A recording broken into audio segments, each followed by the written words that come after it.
C'est un bonheur pour moi que la première réunion se tienne à Arcueil et c'est surtout un bonheur que ce projet se concrétise. On entre maintenant dans sa phase opérationnelle et on le fait de la meilleure façon puisqu'on le fait en associant les citoyens et en leur présentant les avancées de ce projet. Je suis très reconnaissant à la SGP d'avoir choisi ma commune et cette méthode de concertation sur un tel projet. Ce soir, nous tenons avec vous la première réunion publique sur la ligne rouge sud, Pont-de-Sèvres-Noisy-Champs.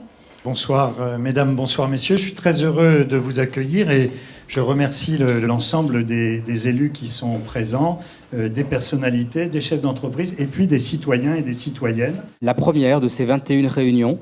Et donc ça va nous permettre, avec vos interventions, vos questions, ça va nous permettre d'affiner encore. Est-ce qu'une réflexion a été faite sur le risque d'inflation immobilière?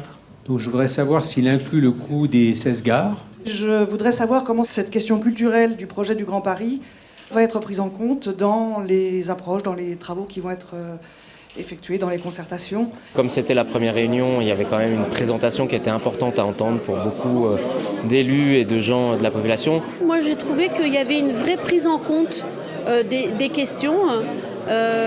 Moi, ça m'a semblé, pour en tout cas une première, assez stimulant, je veux dire, au niveau de l'échange. Ce qui est un petit peu frustrant dans ces réunions, c'est qu'on ne peut pas réellement aborder les questions techniques ou rebondir, etc., etc. À un moment, c'est aussi important que des représentants de la population, les élus locaux, puissent aussi parler et c'est aussi utile, franchement.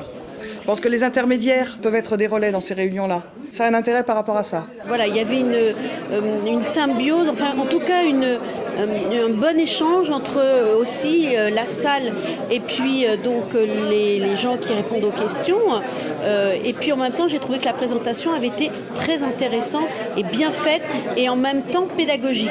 C'est le choix de faire en sorte que les citoyens comprennent le sens, puissent intervenir sur les questions qui les préoccupent. Il peut y en avoir de multiples, je pense notamment aux riverains immédiats qui peuvent avoir des préoccupations, aux commerçants qui vivent aux abords des gares, et puis à tous les usagers qui attendent avec une grande impatience la réalisation de ce métro qui va diminuer les temps de transport banlieue à banlieue.